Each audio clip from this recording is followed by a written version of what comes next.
we all thrive in certain environments where we need camaraderie, we need mentorship, we need brotherhood, we need these spaces right here where men can confide, and feel vulnerable, not be shamed by it because of what they're dealing with. There's those moments where we need that compassion and empathy, but there's also those moments where we need someone to shake us and wake us up and, Yeah. tell us, wake up, look at yourself in the mirror. Yeah. You're stronger than this. You've been through more. You just know this. You should be able to do this. We need that difference.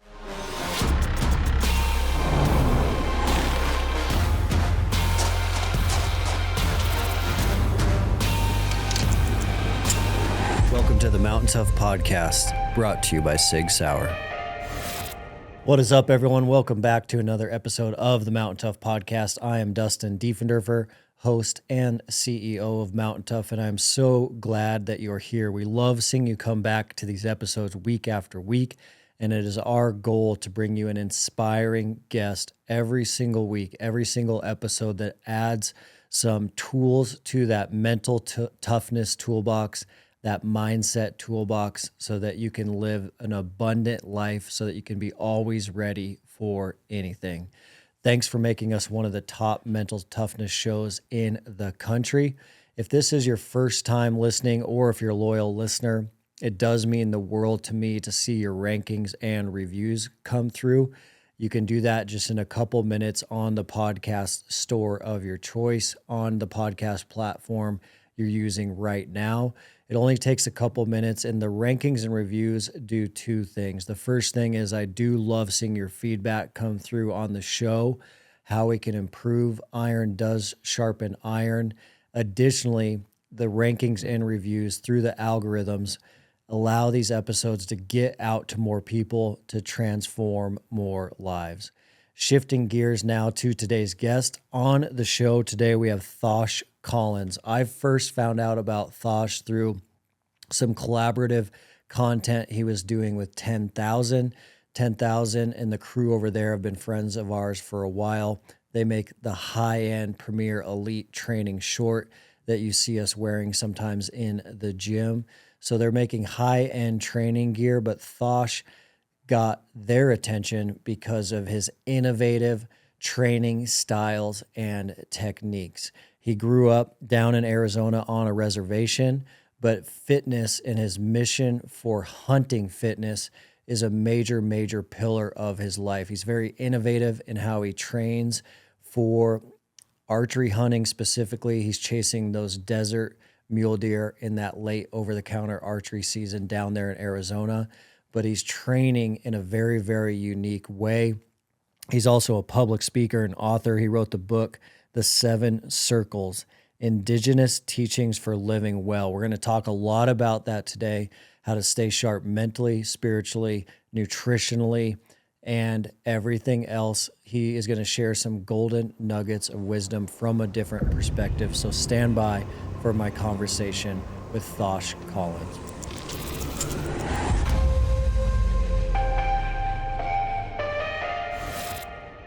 Cool, man. Well, I was curious about where you grew up and where you're living now. I know, that's interesting compared to how, I grew up, and I think you're currently living on a reservation. Is that correct? Yeah, I grew up on the Salt River Pima Maricopa community, and it's a small reservation right outside of city of Phoenix. We're bordered up to the east of us. Um, we have our sort of goes into the desert area, into the Tonto National Forest. But north of us, we have city of Scottsdale. Also west of us, south of us, the city of Mesa. And so the city is sort of grown around our reservation. But that's where I come from. That's where I was raised at. And our original name for our people is the On Akimir O'odham, and it just means the Salt River people, because Okay. we lived along the Salt River, which comes through and brings water to the entire Phoenix Valley. The salt meets up with the Gila River and branches off into the Colorado River that divides California and Arizona and goes south into the Baja. So we're river people in this area of the desert, the Sonoran Desert, And we also have various other communities that we're the same people, but when the reservation era came, we got divided. So we have the Gila River community to the south of us. We have the Ak-Chin, we have the Tohono O'odham desert people down by the border of Mm. Arizona and Mexico. And then even when the international border was set, a lot of our people live today still in Sonora, Mexico, and even into places far south as Durango, Mexico. Wow.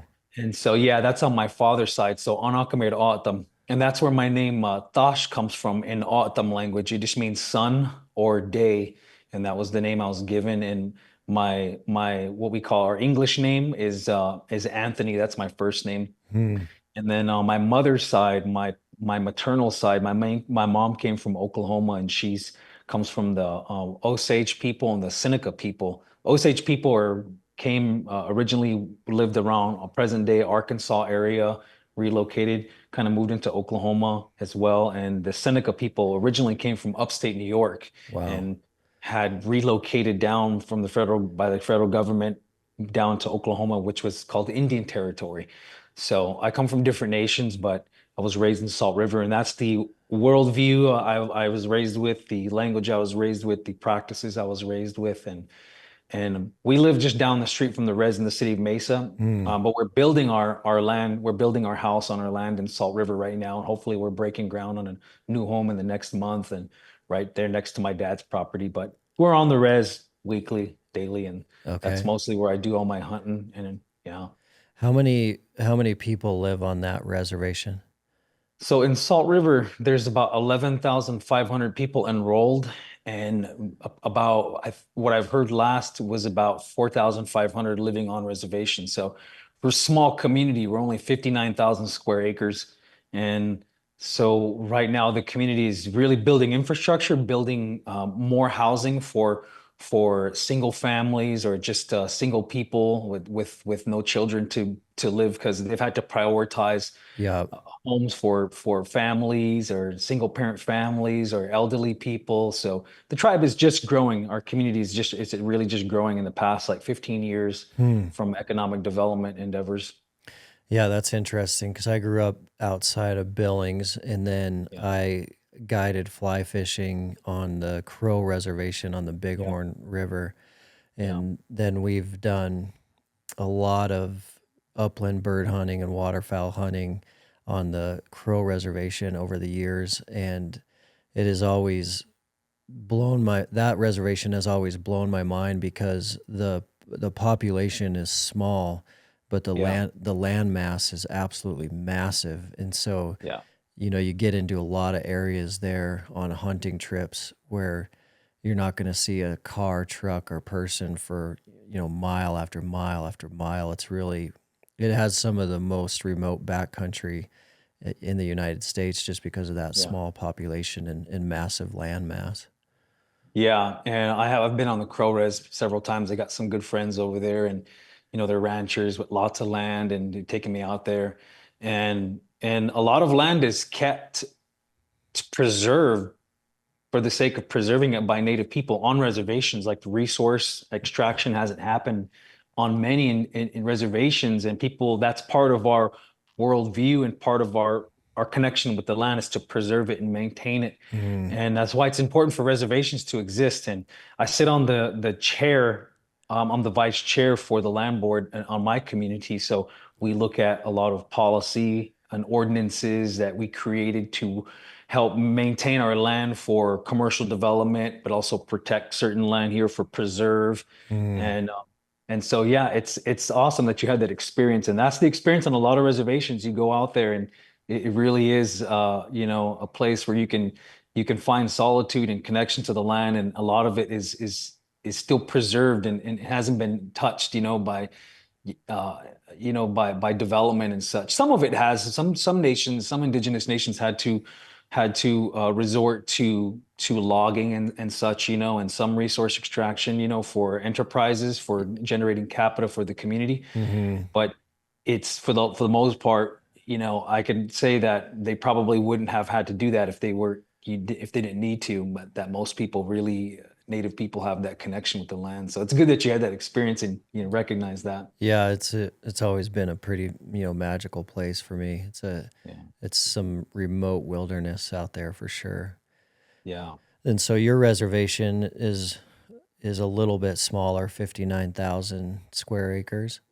Yeah, really small. It wasn't much bigger years ago, but the act of Congress reduced it down to what it is now. Hmm. But historically, we is all them people we had lived all in this area that's present day Phoenix, going all the way south, to city of Casa Grande, city of Tucson. Like we had lived in all in this area along these rivers, and our people were corns, bean, squash people. We farmed, we used the rivers. They had irrigation systems to bring water to the fields to grow a variety of beans, a variety of corn, a variety of squash, and also, we foraged the land seasonally, foraged the land, wild beans and such from the trees, cactus fruits and such.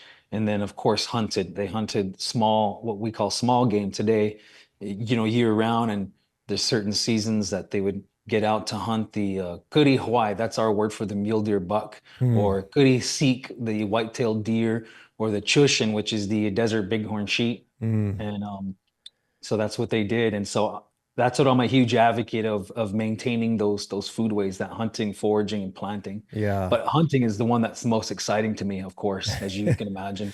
Yeah, it's hard to beat. And do you still have the chance to hunt desert bighorns? On our reservation, we've had some out there, but people have left them alone and hoping that they'll, repopulate. But Mm. historically, they were there. Historically, we used to have a type of desert pronghorn as well, and we call that the pronghorn. We call them cuvid, right here behind. Yeah. That one was for New Mexico, though. But we historically had those in the Phoenix Valley region. And I believe the Arizona Game and Fish is working on projects to restore them. But we had those there as well. And so what we do have, in my reservation particularly, we haven't hunted them, but I know on other reservations down south that they still have a good population of them and they hunt them. Yeah, those things are amazing. Yeah, amazing to see too. And is your reservation, growing up, I always was passing through the Crow in my childhood, going on these different fishing and hunting trips, and always saw the the different level of poverty going through there compared to, where Mhm. we were living in Billings. Are are you running into the same sort of kind of poverty conditions that are prevalent in other reservations?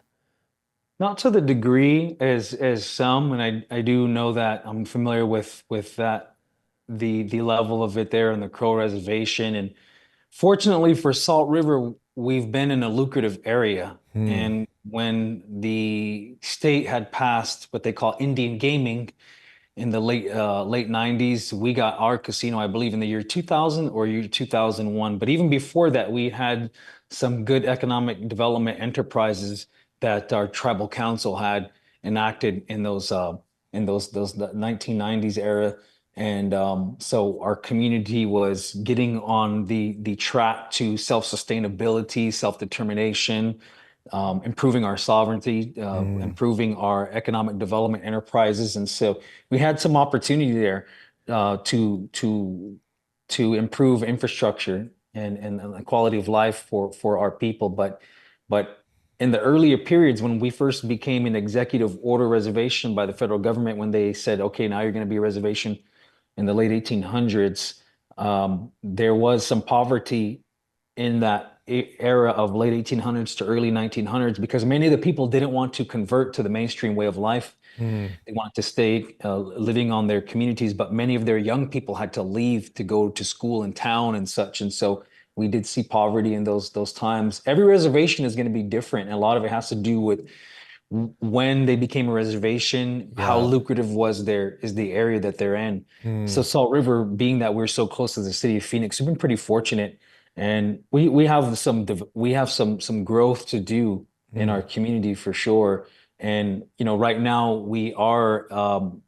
a doing well economically. However, it's still not translating to the overall quality of health of the people and improving lifespan Yeah. and quality of life and longevity. And that's really one of parts of my concern as an Indigenous wellness um, community health educator is to try to improve our life ways and our contemporary lifestyles to improve our longevity and improve lifespan. So we're still not seeing that translated. Like in my community, the average age of death for our people is early 40s, mid Wow. 40s, and it's gotten Dang. really low That's since low. COVID. Yeah. Yeah. Hey guys, I want to let you know about Jace Medical. I know a lot of Mountain Tough customers, a lot of Mountain Tough community members, those listening to this podcast are going on big hunts, massive expeditions all over the world. We love seeing that, and we love that you already know that you have to train physically for these trips.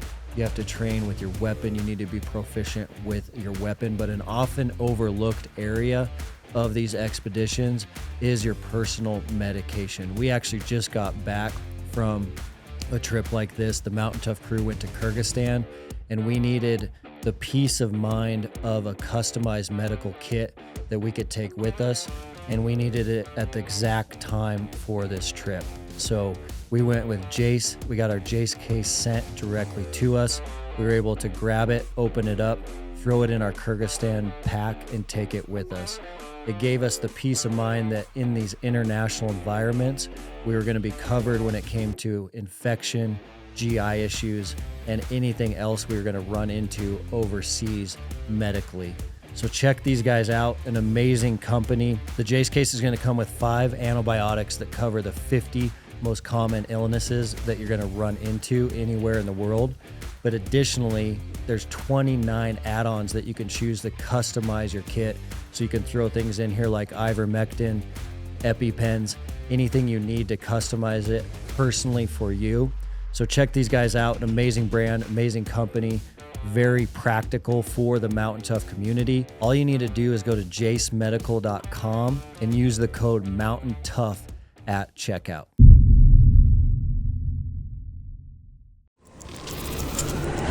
You've been listening to the Mountain Tough podcast. Wow, I was curious about that with you and your passion for fitness and these super innovative ways that you're training yourself and others. I definitely was wondering, where that mindset came from. How young did that mindset reveal itself? And then also what kind of uptake or what kind of kickback you're getting on trying to, spread that message of fitness. Yeah, that's a great question. I'm glad you asked that because that's something I love to delve into and talk about. And the mindset, and as I understand too, Mountain Tough Podcast is all about the mindset, and it's something I think is really important. And anytime people ask me for advice when they ask these general questions, I always say it starts with the mindset shift. Mm. Everything starts with the mindset shift, and from there our emotions change. From there our actions change. But with the style of training I do, I always say that we should design a fitness regimen that accommodates our lifestyle. And so for mine, I create how I train. My mission, I also believe we need to have a mission and a vision statement for our fitness routine, our regimen. And it's going to transform as we age and as, we endure some injuries or such changes. But with my whole mission and vision, it's really to utilize what's practical, what's going to provide me the results to enhance my life as a father, a husband, a community member that participates, that has the health, that has the mental determination and emotional grit to help participate in political, social, cultural gatherings and events and those capacities. I need to be of a good heart, a good mind for that, Yeah. spiritually, physically, emotionally well for that.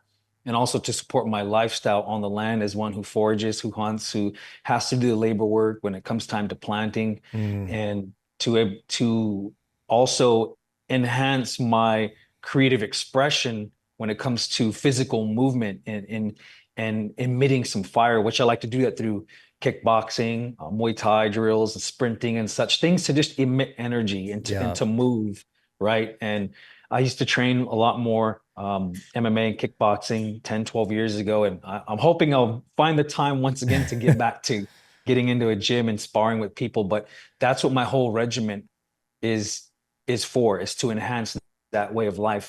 And it started when I was young. I was fortunate to have a father who was involved from the very beginning. I was fortunate to come from, a good household with my mother and father, and both of them had come from, you know, hard backgrounds, as you can imagine, as many people did in those times. They'd come from, humble beginnings in growing up poor, growing up in homes where the parents had divorced, or it was a blended family that had a hard time gaining stability. But my father grew up without a father, and his father figure was his grandfather. But Mm. somehow he managed to to come around and get on his healing journey and become a father to me and my brothers and sisters. And my father had to go to a boarding school, and I think your listeners can, if they're not familiar with it, they could do some searching online and find out about the boarding school or the residential school era in which the federal government had ordered native children to go to school, Man. and to, hair was cut, languages prevented from spoken. Western religious ideology was implemented, and Mm. this was also a time when indigenous ceremony was illegal up until the early 70s, when finally the federal government lifted it. We have elders who have stories of that. So That's that was a time crazy. that my parents grew up in. Yeah, crazy stuff that a lot of Americans don't know, and I encourage you people to learn about that history. It's really something. But that's the era my father had grew up in, and I was fortunate that he picked up hunting at a young age, and he taking us out at first time I remember, I believe, is 6, 7 years old. We were going out hunting and on the reservation, and also on the state side. Back in those days, it was easier to draw tags. Today it's hard. It's hard Back now. then, my Yeah. dad would draw tags like every year, and we'd be out there. So I was fortunate to grow up in that age of hiking, getting up high and glassing, Yeah. packing out, enduring not being able to eat my favorite foods, and stuff like that. And also too, my dad brought me around a men's circle that they started, that it was started by them and other men who were a part of a certain ceremony that would essentially bring health and wellness to the people, but Hmm. it was a men's circle. And part of that process with men getting together is we'd go out and we'd camp over at our river area. And in those days, across the river from us is the state side. In those days, it wasn't that busy at all. We'd go out there and it'd be solitude and quiet. And we'd fast. We'd fast for 4 days. We'd only have water or fruit. We weren't allowed to have sweets, and we weren't allowed to eat meat. And the Hmm. reason why we weren't allowed to eat meat, because meat was such a luxury for our people in pre-colonial times, that Yeah. to do without it it's really giving up something. And it Hmm. is even today, you're right. You go, if you have to go without eating meat, Yeah. it's a hard thing to do. It's harder for me to go without eating meat than it is sugar. Yeah. The protein. Yeah. And so we'd have to fast from those things. And we'd get up at dawn during the winter time. And in those days, it was colder. It's not that cold anymore in the wintertime in Arizona, but we'd dunk ourselves in the river, because the river is sacred to us, because it brought life to the people for thousands of years. We relied upon that river to drink from, to bathe in, and to water our fields. The Wow. animal nations, yeah, relied on that water there, the river in the desert. So the river is really sacred to us. So we dunk ourselves in the morning at dawn, just before the sun come up, because also the dawn, when the sun first comes up, there's that beautiful glow, when you get out there and you're Yeah. getting ready for your hunt, that glow Yeah. to us. And yeah, and a lot of native people, that's a really sacred time. And that's a shifting of energy on the land. And so we'd get up and we do a giving of thanks, and it's a prayer basically. And then we would run from one place to that area to the more center part of the reservation, which is about 13 miles.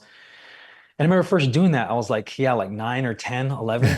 And we would do that for years up until I got to be a teenager, and I started kind of being able to have a say in what I wanted to do. And I would be off in my own teenage world and then I went away to college, and then I would come back from college, and come back from living in the city and come back to the reservation, and then I would resume it because Yeah. I realized all of that is what built me, Mm. who I was, Yeah. and those experiences of, you know, enduring fasting, enduring the cold, and being uncomfortable. Mm-hmm. And they used to tell us that's what some of the elder men would tell us is that this getting in that river and you dunk yourself and if you ever, you probably have done that, or you dunk yourself and you come up and you're sucking air, Yeah. you know, you're out of breath. And they would tell us that this is going to make your skin stronger. This is going to make your skin tougher, and that you're going to be able to endure more.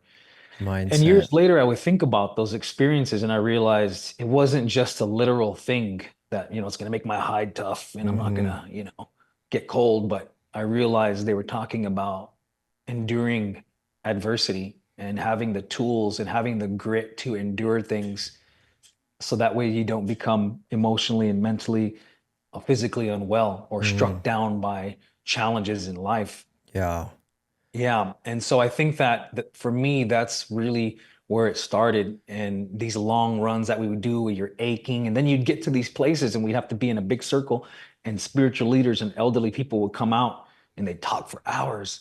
Then finally they would let us sit down after a while. And there's other times where we'd go into all night ceremonies where we'd have to be up all night listening. And in those days, I couldn't understand the language as much. And the elders would come in and they'd talk in the language for a long time, and then they would translate some things to English. But you'd be out Mm. there and you'd be cold in the desert night, and all these experiences, really, I think, forged me for sure. And not just building that physical grit, but that mental, Yeah. grit and Yeah. that emotional grit as well.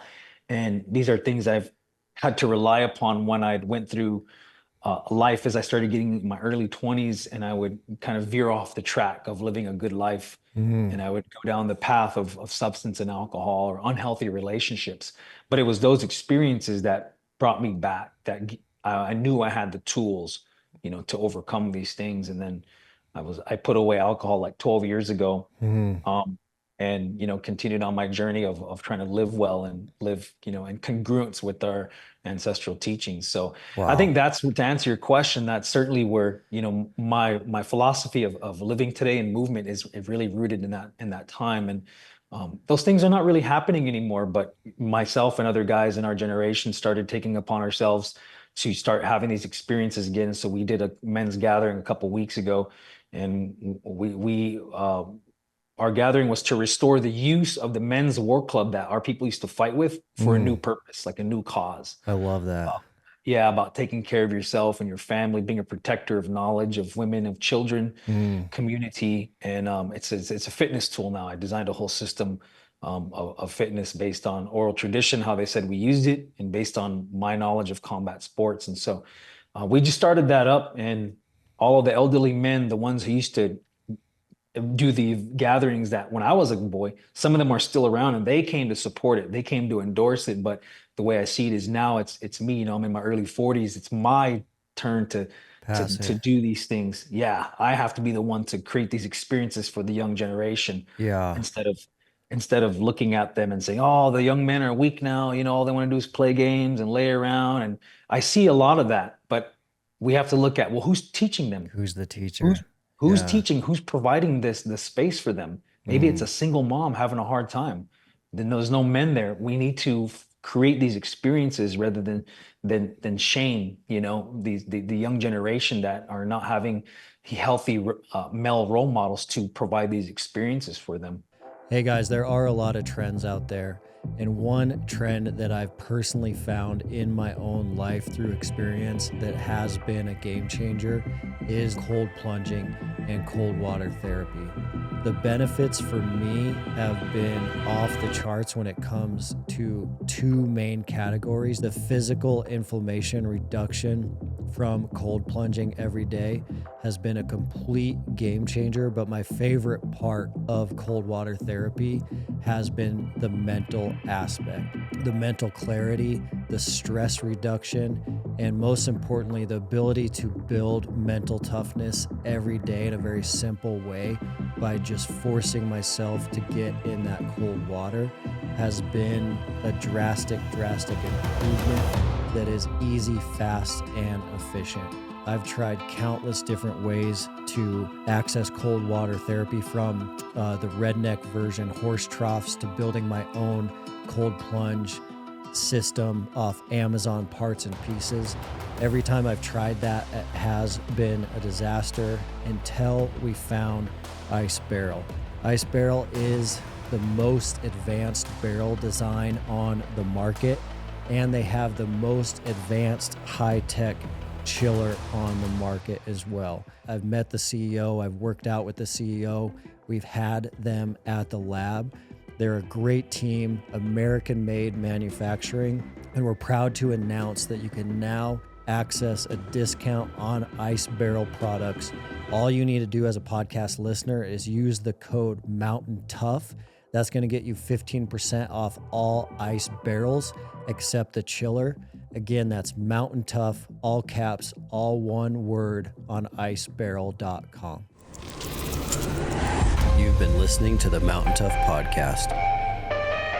I love that so much from a couple different angles. One is with my circle of men in my life that are walking through the similar generation as me. So like guys in my men's group and guys in my circle, one of the common topics that does come up is that current American culture doesn't have a manhood ceremony that allows a young man to make that transition from being a boy to being a man. And every other culture in the world does have kind of that passing of the torch manhood ceremony. And somewhere along the line, as Americans, we have lost that. And so a lot of guys in my men's group, I have 2 young daughters, but a lot of the guys have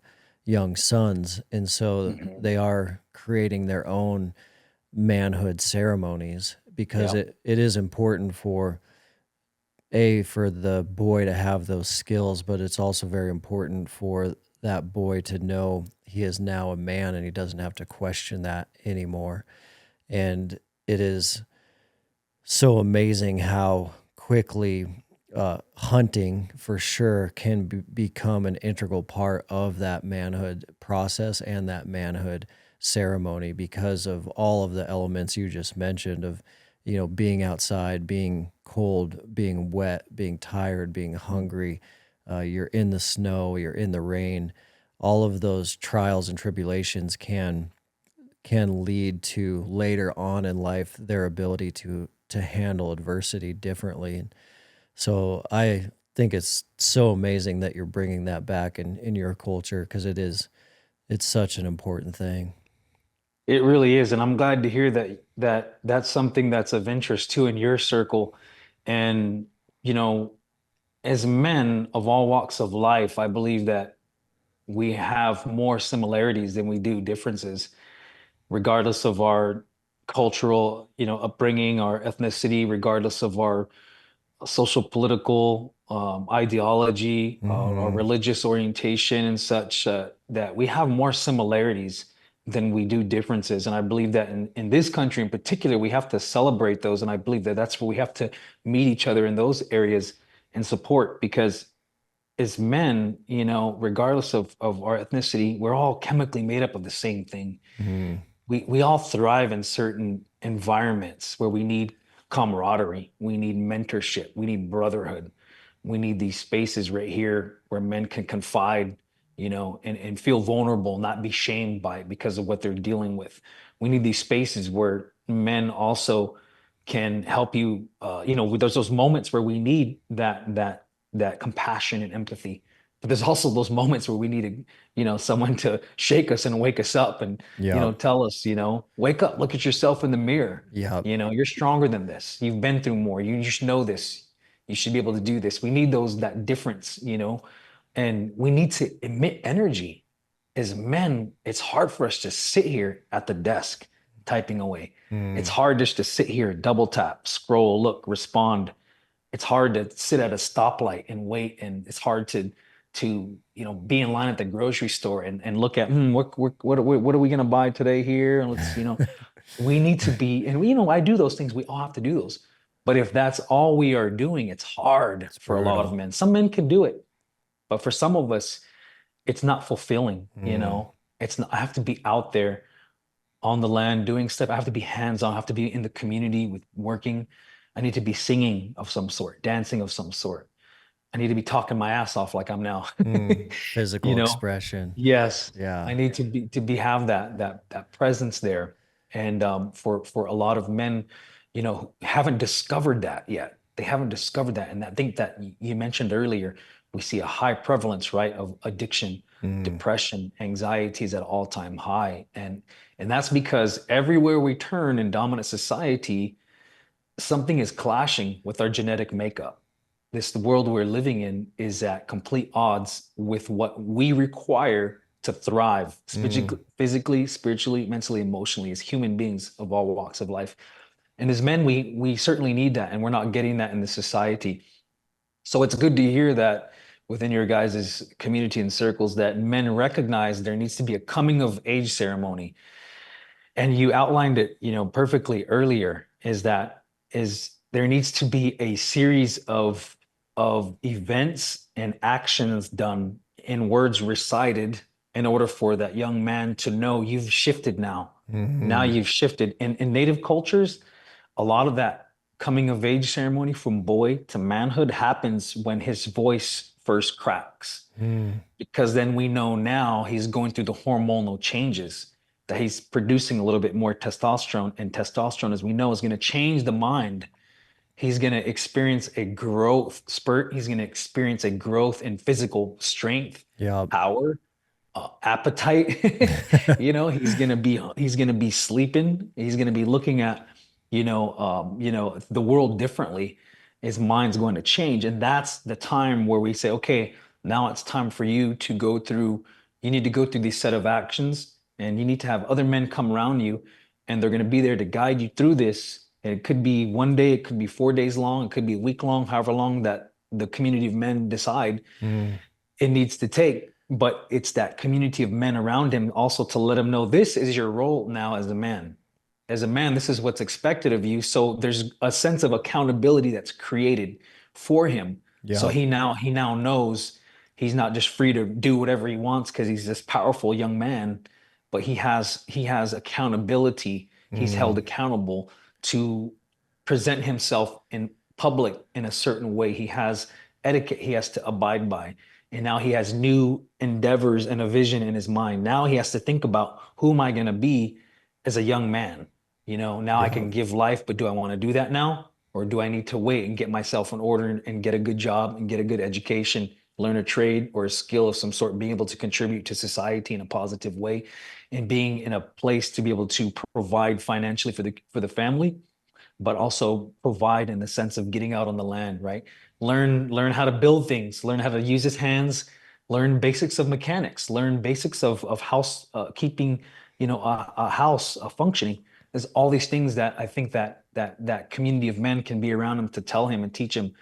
But it's certainly something that, as a young person too, they need this something to happen and click. Okay, now you're ready, or Yep. now you're on that journey. You know what I mean? It Yep. can't be this long drawn out thing where they discover 10, 15 years down the line, oh, I'm a man now. Mm, By the time they've already committed crimes, by the time they may have, been aggressive and, hurt women or children or other men, or by the time they've killed somebody, we can't wait until that all yep. that happens to this long drawn out experiences of turmoil before they realize they're a man and they need to heal and they need to be a certain way. And Mm, it starts with that coming of age.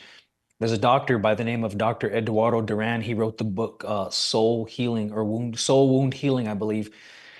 And he talks about that's what he also believes, is there is a high prevalence of suicide amongst teen boys in native country. And one of the many factors contributing to that was a lack of the coming of age ceremony. So in some native communities, they've maintained it.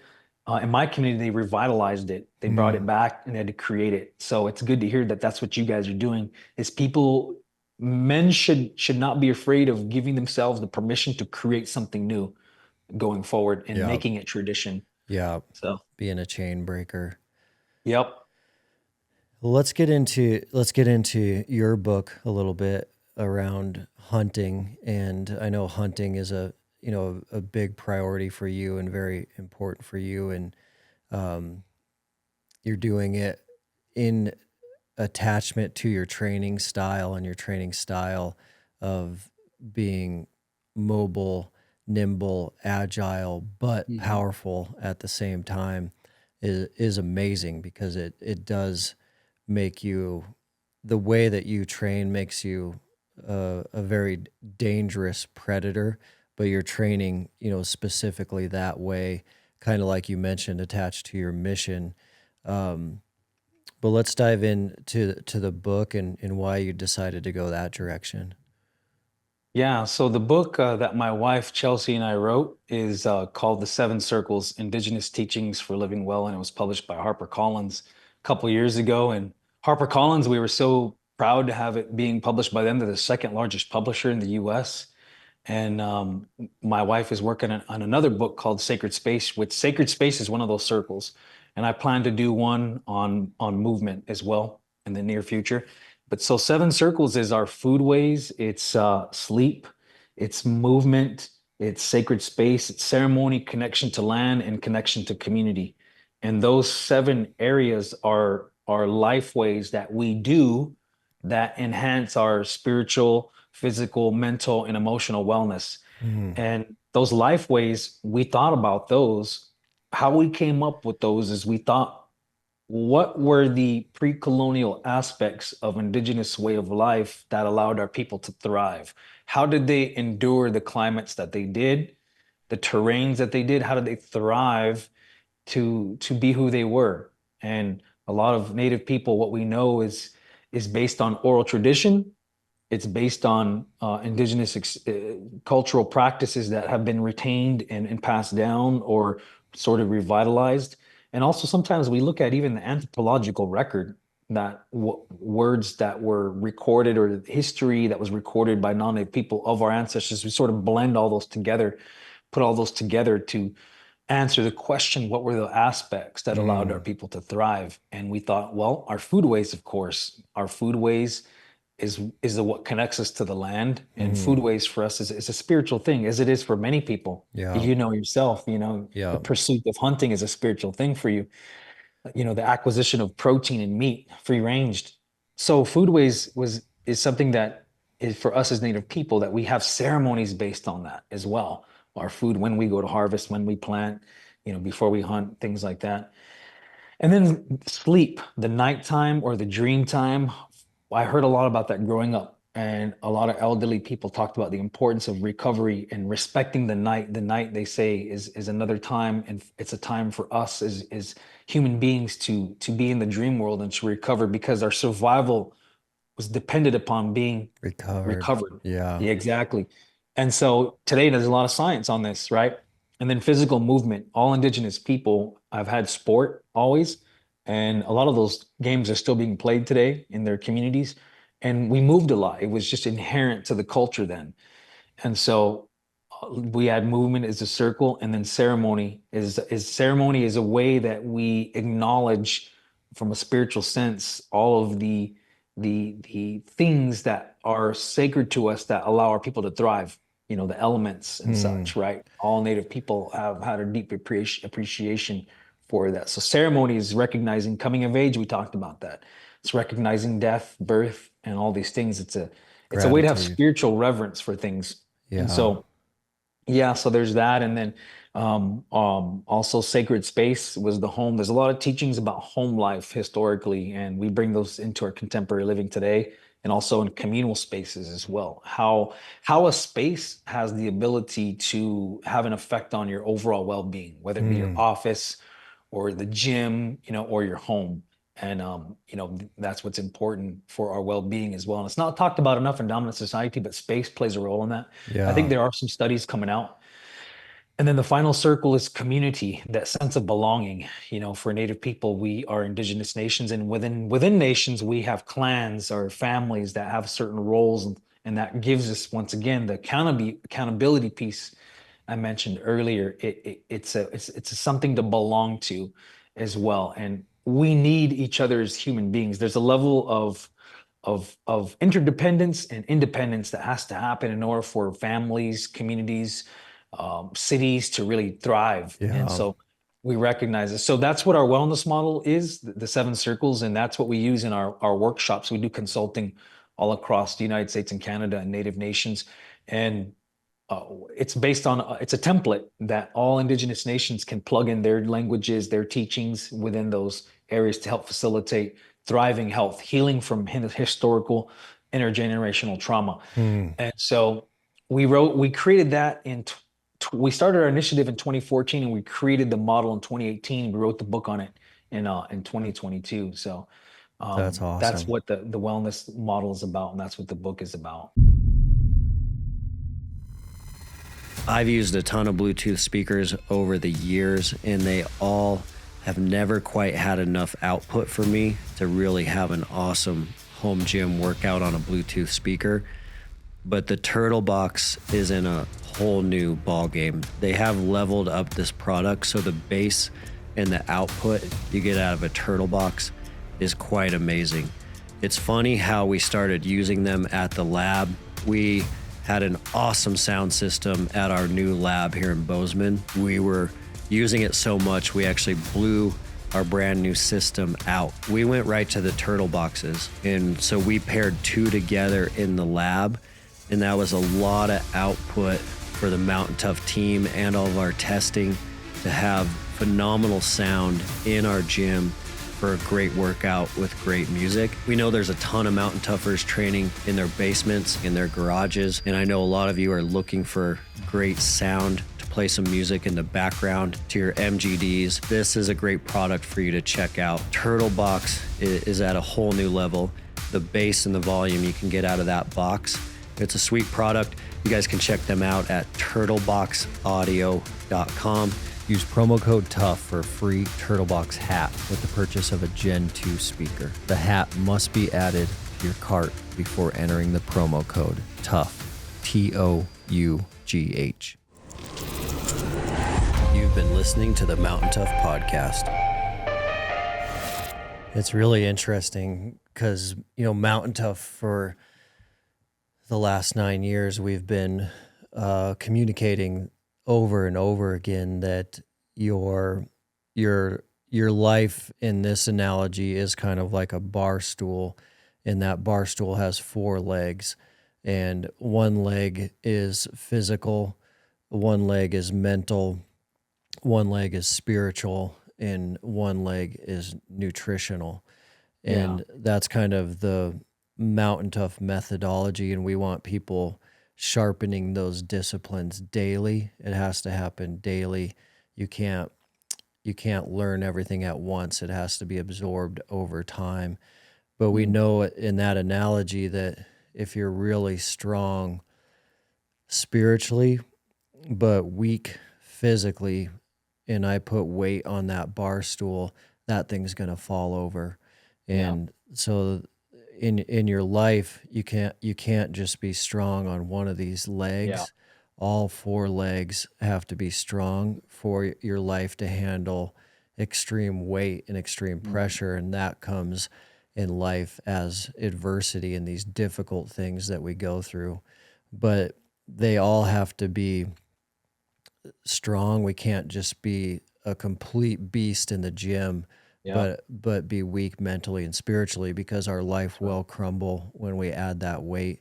So, very similar to your approach. And the one thing that definitely caught my attention when you were going through the seven circles is the nutritional one, especially in a time as of now where the nutritional one is so fascinating, because the Mountain Tough community, we've known forever that we need to eat whole foods and we need to eat clean to reach our goals. But the the issue has been that a lot of these things that we thought were clean were not clean. And Hmm. so some of this stuff coming out now with, like RFK wants to take over this health role and reveal all these substances and chemicals that have been in our food, which Hmm. I find just overly frustrating that, like, as someone who, has a mission in life and a mission in my training, and if I'm going to make a nutritional decision later today, I'm going to go for that clean protein, but that clean protein may not be clean. And we're seeing this across the board in America, where individuals are certainly eating very unhealthy food, but there's also this category of individuals that are trying to eat healthy. Yeah. But even that category of individuals has like this record low male testosterone level, because there's, hidden substances and chemicals Hmm. inside of that are causing a lot of harm.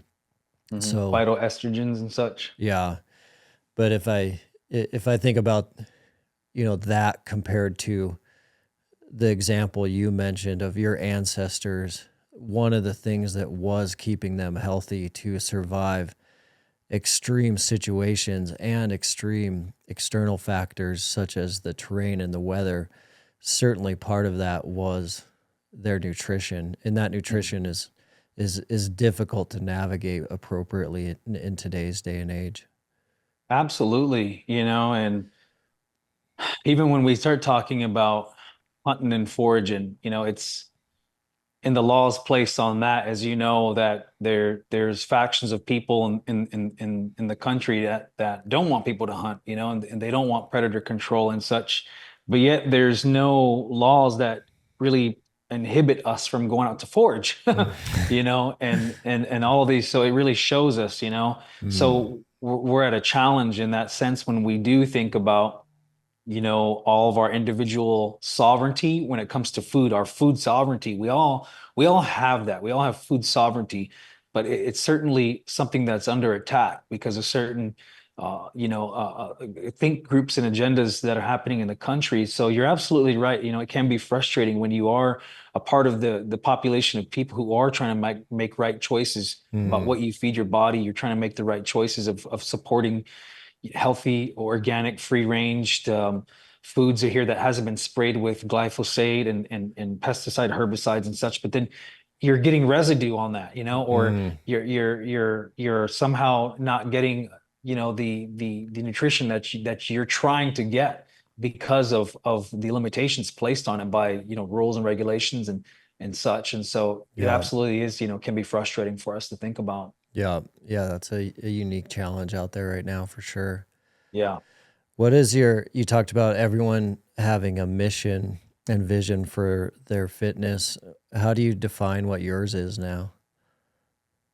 It's pretty much kind of what I said earlier that my mission for fitness is for longevity. It's to be a good it's to be of good spiritual, physical, mental, emotional health, to be a good husband Mm. and a father first and foremost. I have two little girls as well, and as child rearing, especially in this day and age is I mean, I'm sure child rearing of any era was challenging for Yeah. sure, right? Just raising a human being. And you know as well that when raising a human being, we have to be patient, we have to be empathetic, but we have to also be strong-willed. We have to be physically strong as Mm. well. And I love that I get out and I take the dog and the girls, one of my girls rides a bike, the other one rides a scooter, and we take the dog and we jog around. And I feel these are these little wins, as you know, as a father. Yeah. You know, you feel good that I'm out there, I'm able to get out there and run around with them. And I come back to the house, I'm not even breathing.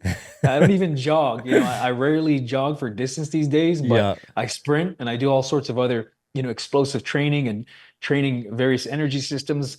So when I get out there to jog, it's like nothing. It's Mm. just run with them because they're on their bike and scooter, they're going. I'm running alongside the dog wants to run. Yeah. And that's why I train, that's why I train is to be able to do that kind of stuff to be, in my early 40s and be able to do that. And I plan to be able to do that. I plan to be, 70, 80 years old doing that. I see videos of 70, 80-year-olds doing stuff. And I'm Yep. like, I'm gonna do that. I'm gonna Yep. be like that as well. Maybe possibly up until till 90 or something. I have a vision. That's what my vision is to live that long. And I visualize that every so often. I Mm. visualize what my daughters might be like as they're older, as they're young women. I visualize how me and my wife have grown old together. I visualize the home we're building. And I share that with people. You got to have a vision Yep. of where you're going towards. And some people have different, methods. Excuse me. Some people have different methods. Some people will draw about it. Some people will write it out. Some people mind map it. For me, it's a constant visualization, and my consciousness, I'm carrying it, Mm. upward as I Yep. do that, and to manifest that, to make that happen. But you got to take steps too, right? It's not magic. You got to make the steps. You got to do that, and part of that for me is getting here in the garage gym. And the way my training is I have it mapped out. I have what's called a movement wheel, and I have a movement wheel which I'm going to be sharing on my social media at some point. But it shows that spiritual, physical, mental, emotional, and it shows the movement patterns Mm. that I utilize to train the various energy systems. Movement patterns. We have push, we have a pull, we have a lunge, we have a squat, we have a hip hinge, and we have a rotational movement, Yep. and we also have a gait. Right. This is basic stuff. Mm. And so I use those movement patterns and I combine them to make more complex movement patterns. I try to travel various planes going forward, going backward. So I use that to train.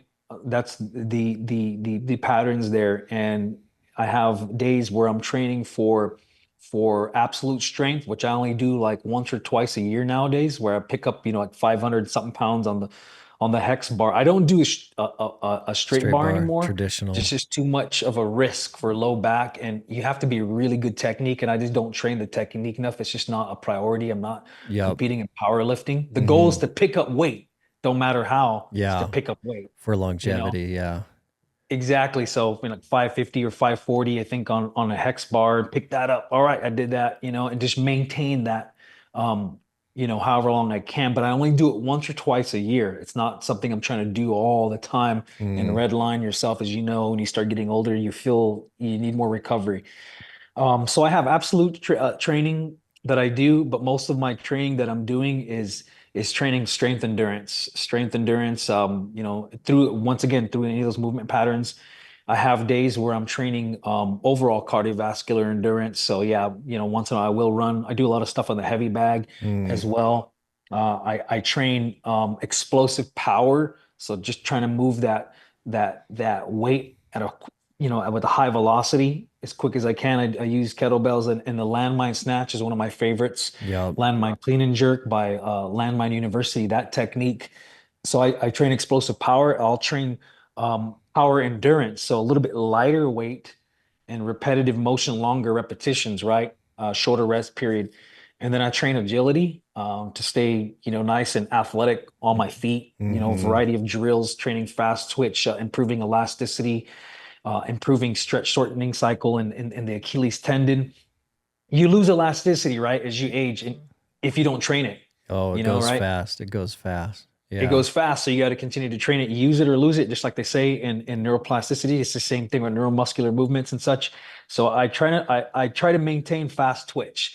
So I also do that too in pushing and pulling motions when I'm training for strength endurance and such as well. And so speed, endurance, agility, mobility, explosive strength, power endurance, strength endurance, absolute strength. So I try to make sure I'm hitting those over like a 10-day cycle. Getting everything. And it's getting harder as I get busier. And now I've kind of narrowed things down to just 3 solid days per week, 3 solid days in the garage gym of going through that. So now it's taking me, closer to about 2 weeks. But the Hmm. goal is to just be able, right? It's to be insulin sensitive. It's to Yeah. be healthy in my heart for longevity, good metabolic health for longevity, and also allow me to be out on the land and doing these things. Hey guys, I did want to interrupt for a quick minute right here and let you know about some supplements I've been taking. I did shy away from supplements for a long time. I was always cautious about what they were made out of, where they were from, and who the team was behind the brands. But over the last couple of years, I've got to meet the team at Mountain Ops from top to bottom, and they are an amazing group of humans. I've got to know the CEO, Trevor Farnes, really well, and he is a mission-focused individual that cares about humans living a better quality of life so that they can have that abundant life. So over the last couple of years, he has helped me add some things that have changed the game for me. One of those things that I've added is creatine from Mountain Ops. It helps me maintain some muscle mass, but also it's a big player in cognitive function, one of the most researched supplements out there. Also, I've added reds, greens, and protein, all from Mountain Ops. What I found as a busy professional, always on the run, I do eat a whole foods diet for breakfast, lunch, and dinner, but on the go, it's hard to get enough vegetables, fruits, and protein. So I've added that from Mountain Ops, and it has significantly changed the game. I can feel it in my performance. I haven't got sick for a long time, and I can certainly feel it in my mental clarity as well. The last thing I've added is the Mountain Tough Hydrate product for the backcountry, for hunting season. When I'm in the hills, I do run short on those electrolytes. We even have a Mountain Tough flavor, the Mountain Tough Lemon Lime Hydrate, and that is a game changer for hydration in the backcountry. So I keep it really simple. That is all I've added to my protocol, and it has certainly helped me, and I certainly believe in the team and the culture behind Mountain Ops. They have started an initiative that's been around for a while called Conquer Hunger.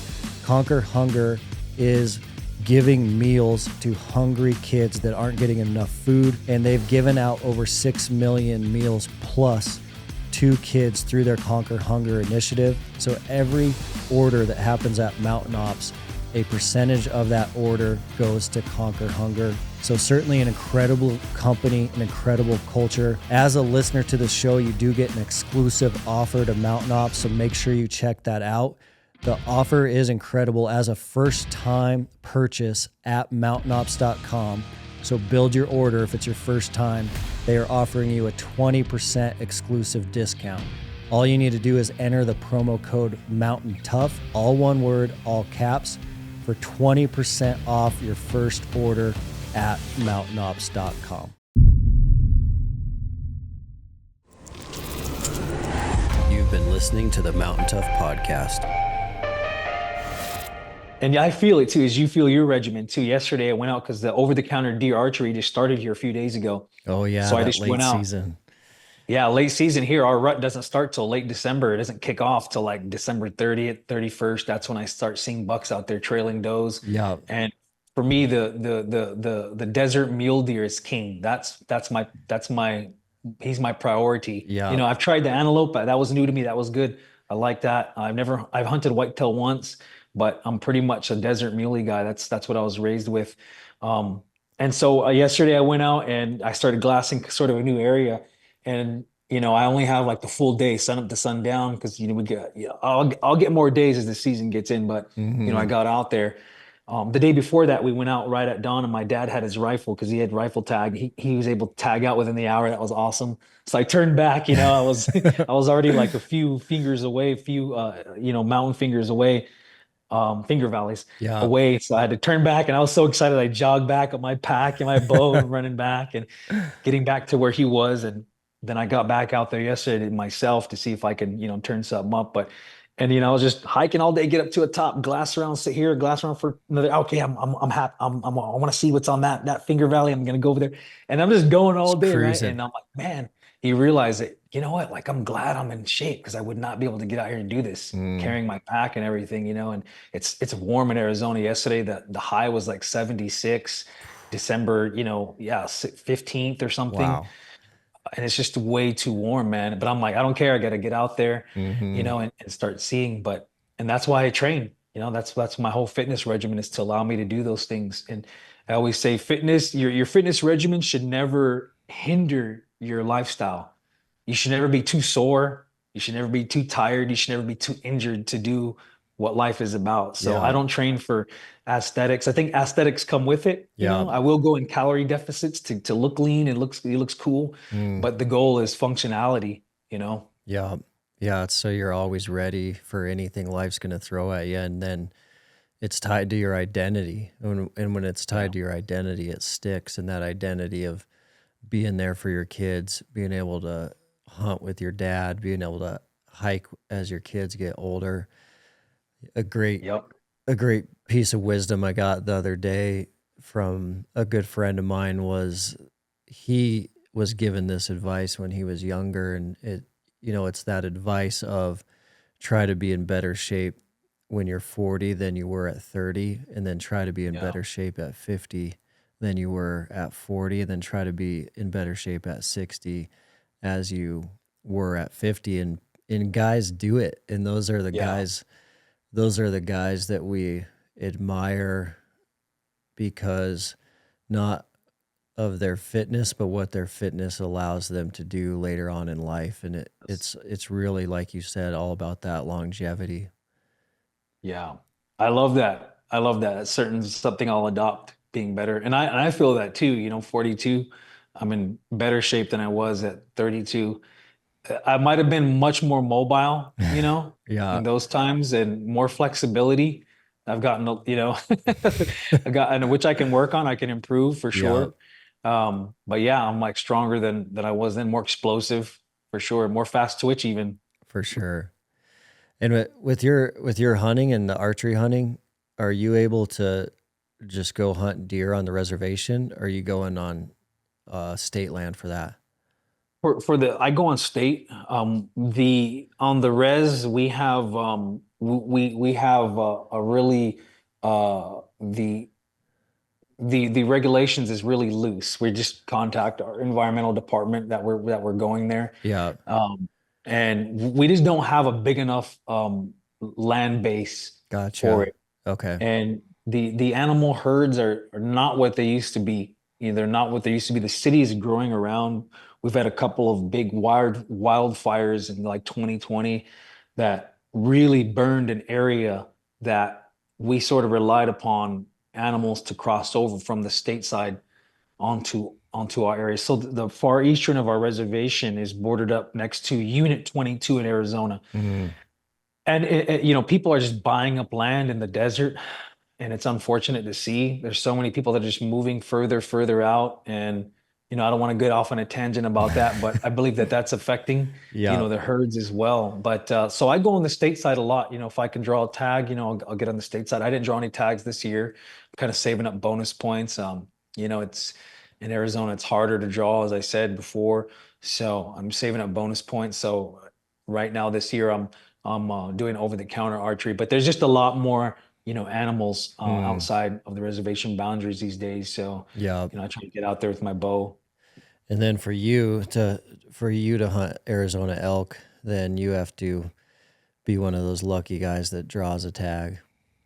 Yeah, yeah, absolutely. And I've been saving up some points for that as well. And yeah, like I said, it's unfortunate that it's so competitive now, It's and it's so hard hard now, to draw a tag. And my especially. dad used to draw them pretty easy back late 80s, 90s. Mm, It's not like that no more. Arizona's tough too. It's one of the tougher Yeah, ones out there. yeah. That population has just gotten so big, and then uh, archery elk hunting and archery hunting has gotten so popular. Yeah, it really has. It really has.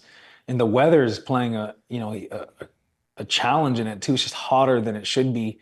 In late September, I went out for early over-the-counter archery. I only went out a couple days, so I didn't get anything. But I was starting to see elk out, and I got this video I posted on my story, 97 degrees out on one, I think it was like September 10th. It was 97 degrees out at like 5 p.m. in Arizona in a southern unit. Wow. And that's like the furthest south that elk will be. And I glassed up a young bull with some, chasing, he's getting on some cows, and he just didn't care how hot it was. So for the animals, they're adjusting, but it's Yeah. not ideal to be out hunting in that. No. Yeah, that is Elk. scorching hot. Yeah, it's crazy. It takes it out of you. It wears you out. You really got to also train your system as well to stay to learn to conserve in that hot hunting. But it's getting hotter these years, and it just was never like this, Yeah, in the past. for sure.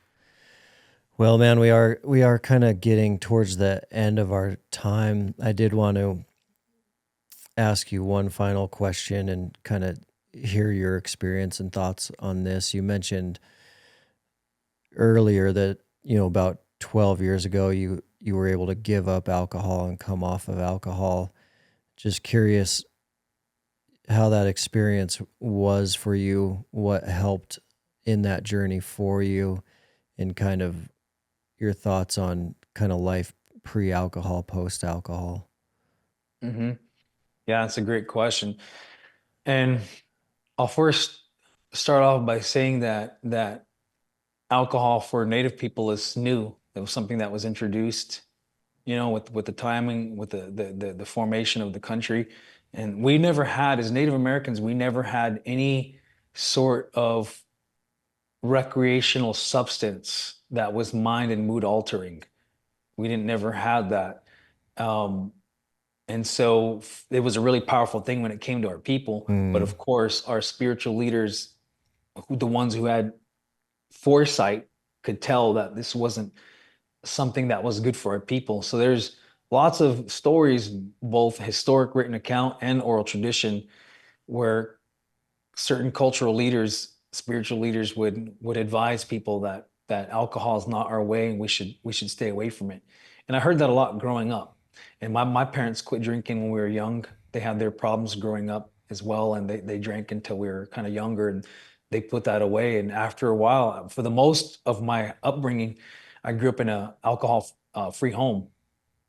And so we were committed to attending cultural and ceremonial gatherings. And every time we were there, we were reminded by our spiritual leaders that alcohol is not, it's not our way, and that mm, it's going to create havoc in our life, amongst our family and ourselves, and in a spiritual way, that we should stay away from that and find other ways to heal, to help us to avoid from wanting to consume something that's going to try to fill the void, right? yep.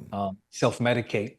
And and so, I grew up in that, pretty much alcohol-free household, but it was around like other family members around the community, and just the tragedy growing up, I think the stress of growing up on reservation, where we've had many people die of cirrhosis or alcoholism, addiction. People die of suicide.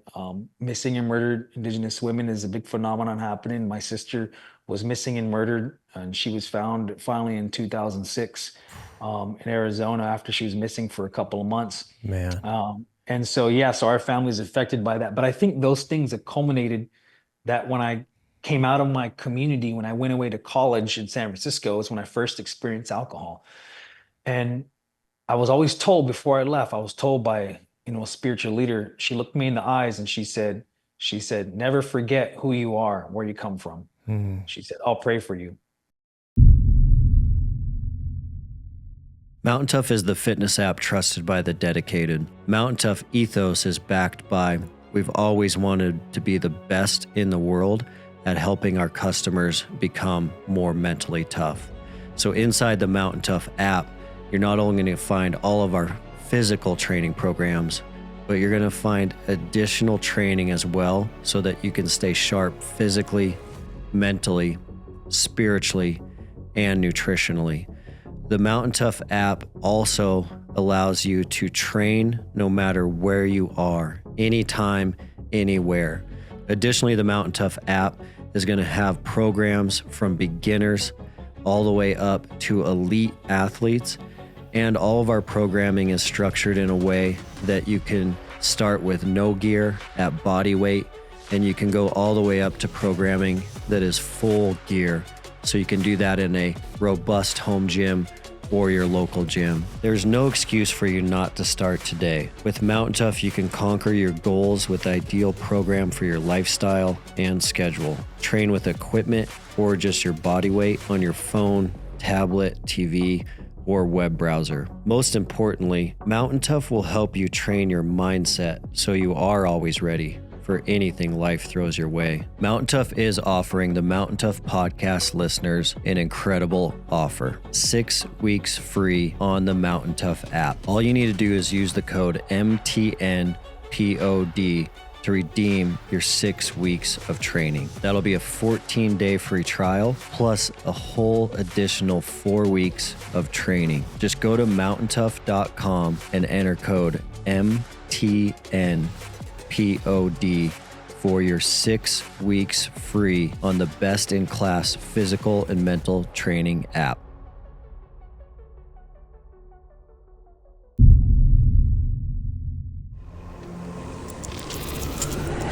You've been listening to the Mountain Tough podcast.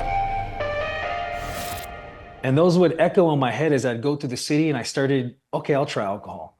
It was with the whole other crowd, whole other type of people that I was raised with. Yeah. And as a young person, you don't always understand things the way they are. So I thought it was okay.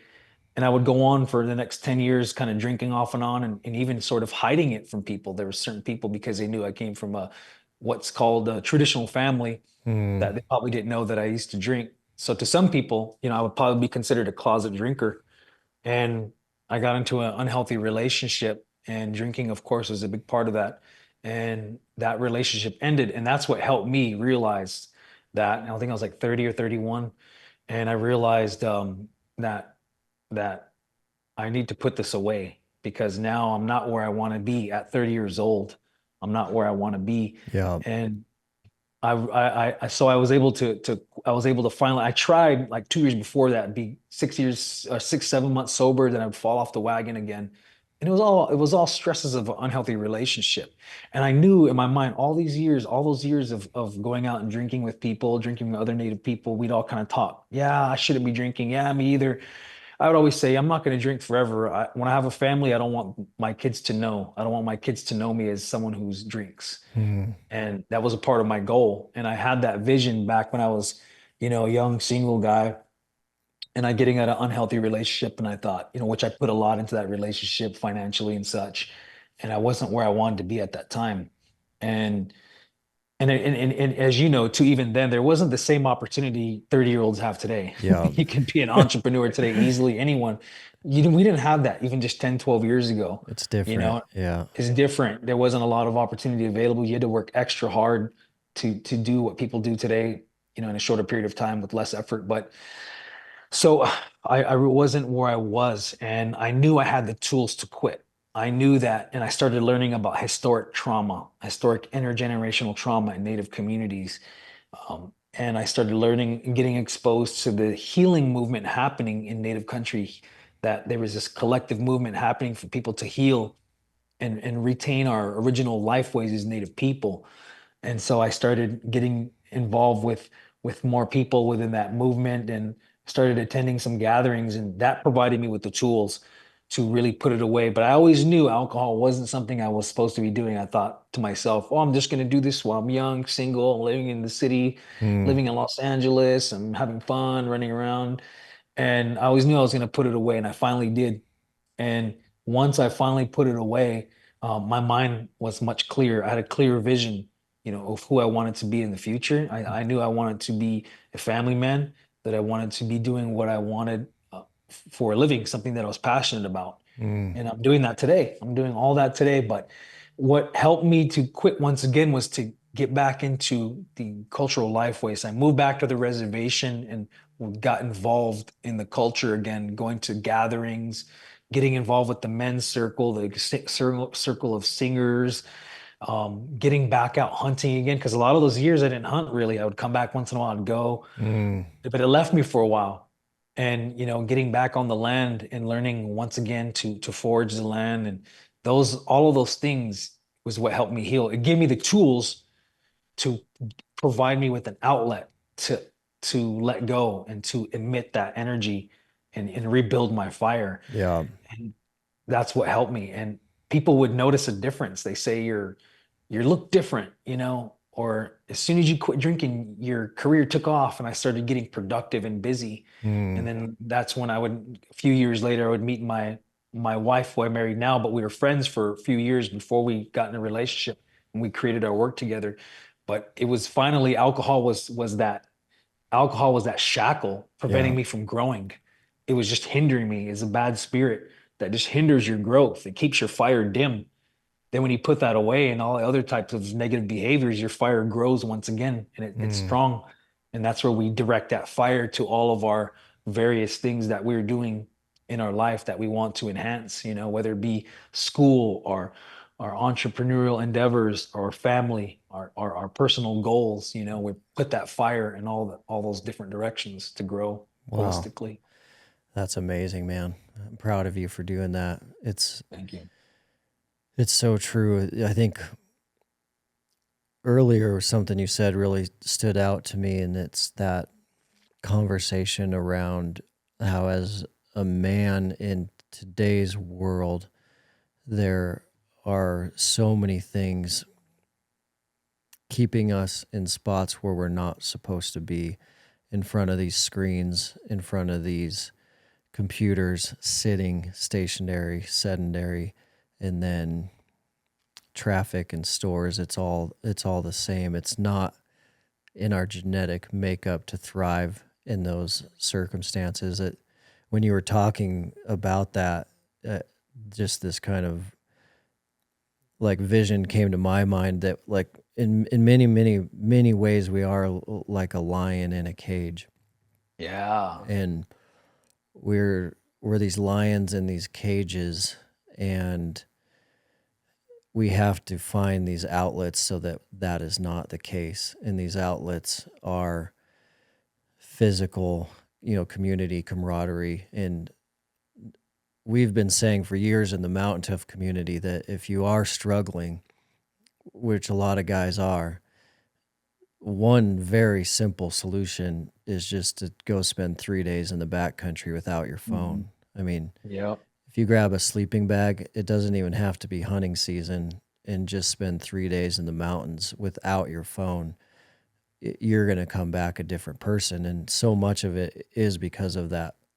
lion in a cage thing. But the lion in the cage is what is going on for most of us, and alcohol numbs that feeling. Yeah. So we're not thriving because the world has changed so much, and men are designed and created for a battle to fight. And if the battle to fight is gone, and then we're surrounded by technology, we have to create our own battle to fight. And Yeah. our own battle certainly can be what we're doing in the gym or what we're doing on the Yeah. mountain, helps a tremendous amount. But that feeling, the oppressed feeling of the lion in the cage, can be just numbed with alcohol. But Yeah. that is not the solution, because I think you articulated it really well. That just dims the fire. It just dims Mhm. the fire on everything. Yeah, and I love that. I love that that's what you're observing. And I think alcohol is one of the factors, but as we know, addictive to unhealthy foods, foods that provide are very rewarding, sugary foods that are, very rewarding to the brain and provide this dopamine release. Social media, being on social media, scrolling, people are addicted to that. Men are addicted to that, porn and such, these Yeah. things that are stimulating the brain because once again, trying to self-medicate for this inability to really truly live out, what we are, how we evolved, Mm. to live out in a way that allowed us to thrive for so long. And you're absolutely right too, for men that are experiencing that, getting out on the land is healing. And for the times they're not able to get out on the land is to train, is to exercise and to move the body. Mm. Moving is a way that we give thanks for our health. It's also celebrating, life. You have Yeah. a passion for living, move the body. Mm-hmm. And I think that that's also a good way to help us to heal from feeling restricted, when we are stuck in the ways of dominant society. I always say there's only so long I can behave like a like a modern human. I need to act and act out what I feel are my traits that had allowed me to thrive. I always kind of joke around and say I was born in the wrong era as Yeah, well. I know. But but getting out on the land, like you say, I think without the phone is so key because if when we're looking at our phone, I'm not sure exactly which area of the brain that the neuronal activity is happening, but it's not the same area of the brain as when you are out on the land, Mm, when you're navigating uneven terrains. And this is part of when I outline 5 phases of hunting. Part of that the hunt phase is when you're out there, your all of your 6 senses are firing because you're now your ears are listening, your eyes are adjusting and looking for you're looking for a white tail or a white butt, you're looking for antlers, you're looking for white legs or something to stand out. yeah. Your eyes have adjusted, your neuronal activity in your brain is firing in a different area that doesn't fire when you are walking through down the street and you see stop sign, go right, flick a blinker, turn left. When you're out there, you're doing that. Also, you're on uneven terrain, and Mm, your feet are taking up. Even if you're wearing shoes, your body's trying to adjust and adapt to that uneven surface. Maybe it's cold or it's hot, and you're constantly trying to regulate. Your body's just shifted, and you're in a different sense. You're in a different space, a different environment, and there's a lot of healing in that because you're wow. those areas that are being stimulated is it does something for us that Mm, builds our fire too, but it helps us to become reconnected once again to those origins of human life, which all human life evolved on the land.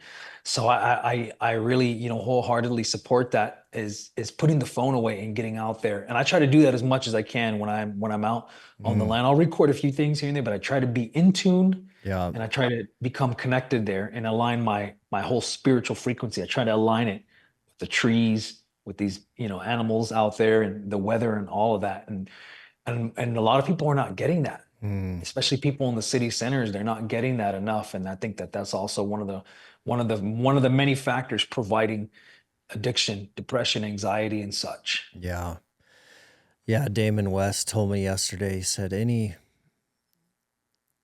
behavior that gets in the way of your goals is an addiction. Yeah.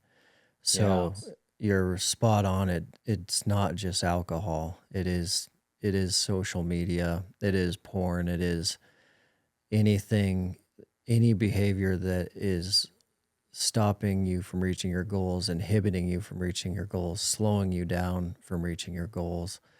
And there's a lot of them out there kind of Yeah. prowling around us all the time. Yeah, foods for sure, smoking as such, and even the type of content we consume Mm, that feed our biases and such. That's something I always have to limit myself because I see things that make me upset. Well, that's going to cause a hindrance to my day. That's going to hindrance to my goals. I need to put a limitation on what I'm consuming and what I'm seeing as well, and always try to remain neutral in everything and look at the evidence, not with what I want to happen. yeah. I think that consuming media too is really addictive for a lot of people. It feeds their bias. And some people are addicted to chaos. Some people are addicted to confrontation. I see people thrive on that in social media all the time. And I think to myself, man, you're wasting your time sitting here arguing and debating over something that's a matter of debating over ideology Yeah. with a complete stranger. You need to part your ways and focus on your goals. You need to get better at whatever your goal is in mind, because it's not going to happen by sitting here, being addicted to your device and debating and arguing with people and such, and these virtual debates. Yeah, it's a big one. Well, thanks, man. I appreciate you coming on the show. It's been amazing, really helpful, information for a lot of guys. I'm definitely inspired by you and what you're up to and what you're doing down there. And I'm excited for the chance to, get you up to the lab. And Mhm. I've always really enjoyed checking out your training, and your niche of power and your style is so awesome and fascinating that it's gonna be it's gonna be cool to link up someday in person. Yeah, thanks for having me on, man. It's awesome. This is a great conversation. This is the type of stuff I like to talk about. I'm very passionate about the topics that you guys are talking about, and very happy that we could align. And I look forward to the chance to work with you guys in the future. So thanks so much for having me on. I appreciate that. Thank you. Yeah, appreciate you.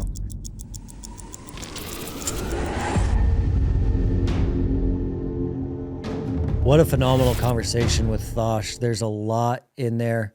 I do encourage you guys to check him out on Instagram. His Instagram is how I found his innovative training styles and techniques. Like we talked about today, his niche on power, but power specifically for a mountain hunter, specifically for an archery hunter. He's got some great stuff there.